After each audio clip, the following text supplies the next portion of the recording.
Hey guys, it's Feast here, and welcome back to another FIFA 18 beta information video. This one obviously centres around Ultimate Team and all the different new features that have come to Ultimate Team. In the previous information videos I've done on the beta have been about career mode, and that's because I've only had access to that game mode. Now they've opened up all the game modes on FIFA and I can talk about them completely openly. I can't show you obviously any gameplay, but I can show you images that EA have released themselves, which will hopefully complement what I'm saying in today's video. So if we could try and hit 100 likes on today's information video, then I'd really appreciate it. Also, if you're new to the channel or haven't subscribed yet, please go ahead, hit that subscribe button as well down below, and that'd be absolutely fantastic. Not too far off 13,000 subscribers now, so if you could go and subscribe, then I'd really appreciate it. Go click that bell button as well. I'm doing some FIFA 18 career mode and potentially Ultimate Team as well when FIFA 18 comes out eventually. But for today, I'm going to be talking about the new features that have come to FIFA 18 Ultimate Team, and there's probably more than what we've seen from career mode and those information videos I did earlier. The first thing I'm going to talk about is the new feature which is called Squad Battles. Now, this has been mentioned already, I think, by EA. They have mentioned it before, but basically what it is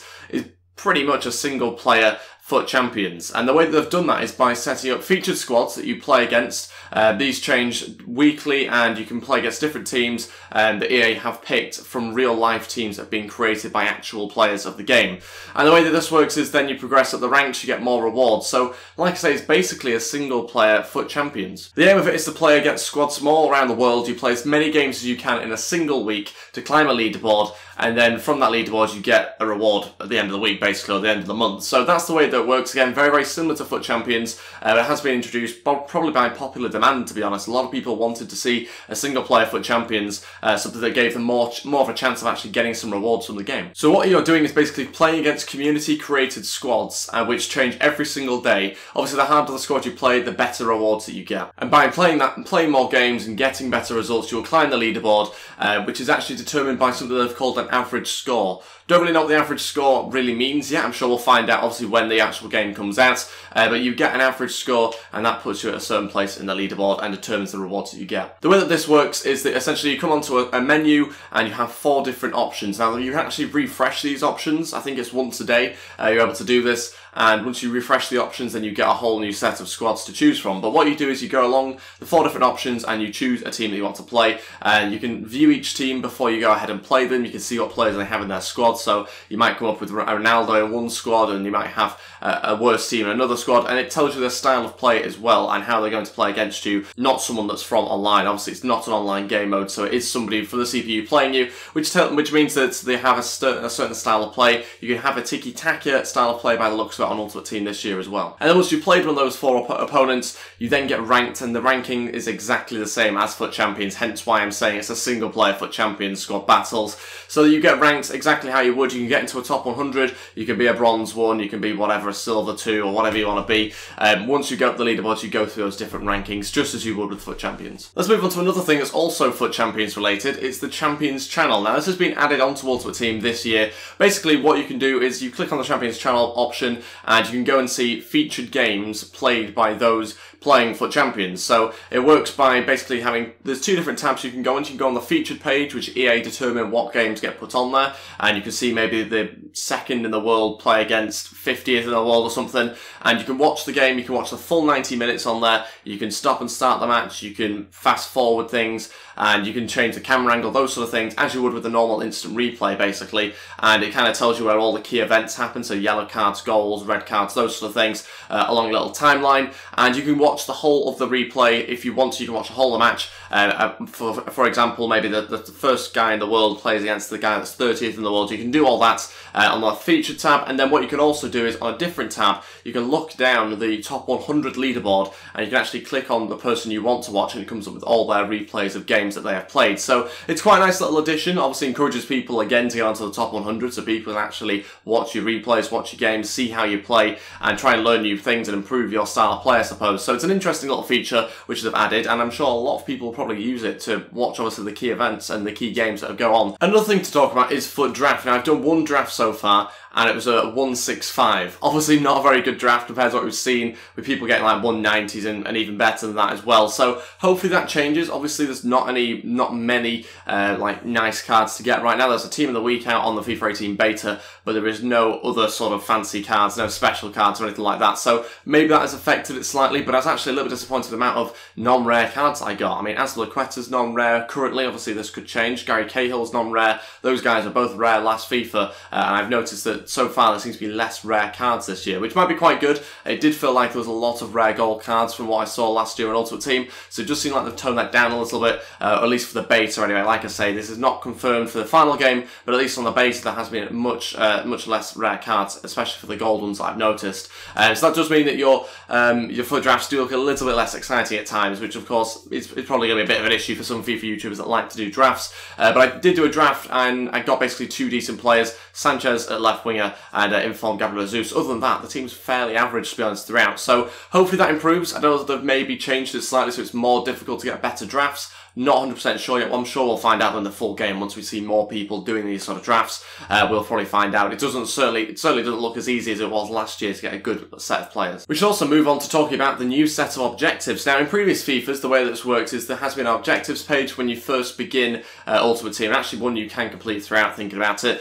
where you can earn, I think it's a pack at the end of it. So you do all these different sort of objectives, and at the end you earn, I think, a pack or some coins or something like that. This year is a little bit different. You still have that option when you're new to Ultimate Team. It still comes up with that, and you can, like, I think it's sort of like transfer a player and change the position of the player, and you get all these little objectives that you can do to earn a pack. You've still got that, but there's also other options now as well. There's daily objectives and also weekly objectives in order to earn more rewards. So what they're trying to do is basically get people more rewards this year. It does sound like that's a big thing that they've introduced. So an example of a daily objective, which I've just seen now, is called Score for Belgium.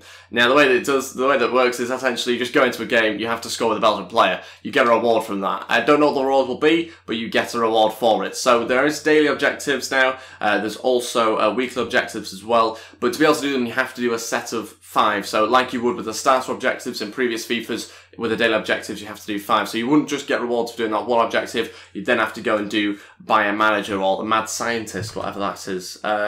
Customize how chemistry impacts players. Apply chemistry style to the squad screen. So, you know, if you do like 5 of these, then you get yourself a reward at the end of it. And these change every single day. Same with the weekly ones as well. They obviously change every single week. But again, these are objectives that are aimed at trying to get people more rewards. So an example of the weekly ones is play 20 matches, keep 5 clean sheets, score 10 headers, score 25 goals. And at the end of the week, you will get yourself a reward for that. So not too difficult if you play Ultimate Team quite a lot by the looks of it. Score 25 goals, you'd expect if you play Ultimate Team fairly regularly, then you'll probably do that in a week. And there's obviously quite good ones there. I'm not so sure exactly what the rewards will be at the moment. I've not done them, so it's very difficult to tell. It might be a pack, it might be, I don't know, some players or something like that, untradeable players, or it might be coins. Really, I've no idea, and I'm sure it'll change as well when the full game comes out. But certainly those are good indications, good signs of getting more rewards and getting them pretty easily as well for new players to the game. Very, very helpful, obviously, when you first start Ultimate Team to kind of get yourself started basically with your team. So I'd certainly recommend doing those when the FIFA 18 Ultimate Team full game comes out, because it does seem like there's some really good options to try and get some more rewards. And other than that, there hasn't actually been any other changes. So there's quite a few changes, but everything else has stayed the same, and they've kind of just added to Ultimate Team. They've not taken anything away from Ultimate Team like we have seen with one or two things on career mode, which have annoyed a lot of career mode players like myself. So hopefully we see those career mode changes brought back into place for the full game. But certainly Ultimate Team has very good signs. Like I say, they're basically built on what they did last year. Obviously it's their money-making machine, so they try and do as much as possible to Ultimate Team, and they have added some good features. It seems like they've also listened to people as well, again, unlike career mode, so that's a little bit annoying, but obviously Ultimate Team does look very good. I would be very happy if I was an Ultimate Team player. It does seem like they've done some decent additions to the game. Also, I should mention the pack animation as well, which you've all probably seen now. They released a video of it, and it does look really, really good in-game as well. So that looks exciting. It'll also be great for pack openings for people. It really does get built up a lot. It looks pretty nice as well. So we'll be excited to do some, hopefully, pack openings and also some general Ultimate Team gameplay as well next year when FIFA 18 comes out. So I'm really excited for it. From what I've seen so far, it does look pretty good and would actually encourage me to play Ultimate Team next season on the channel. Obviously, we'll have to wait and see exactly what features come out and how popular it is and things, but I'd certainly consider it. I might well be doing some things on Ultimate Team next season, maybe a road to glory or whatever. I'm not really too sure yet, not 100% decided, but we'll wait and see when that happens, obviously. That is pretty much everything for today's video. The last thing I do want to quickly mention is the gameplay. A lot of people want to know about, you know, what does the gameplay look like, feel like, these sort of things. The gameplay is different to career mode from what I've played so far. I feel like it's a different game. I felt like it was last year as well. I don't know if actually EA have come out and said it is a slightly different sort of gameplay or not, but certainly does feel very different. I've played against the CPU so far, and it does feel like a different sort of CPU to the career mode style of play. So it just feels very much like an Ultimate Team game. It doesn't actually seem like the game mode has actually changed that much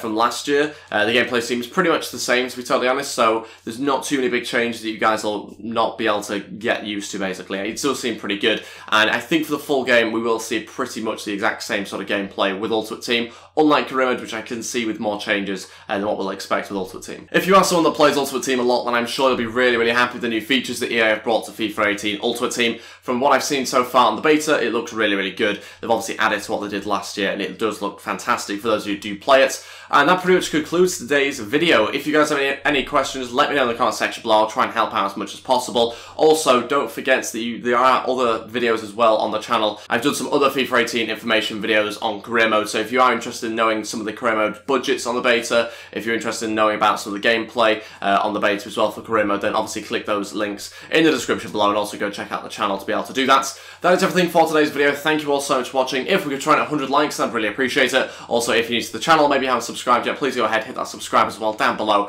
and that'd be absolutely fantastic. Don't forget to follow me on Twitter @GameFaceHD, and I'll see you guys next time. Thanks for watching, and goodbye.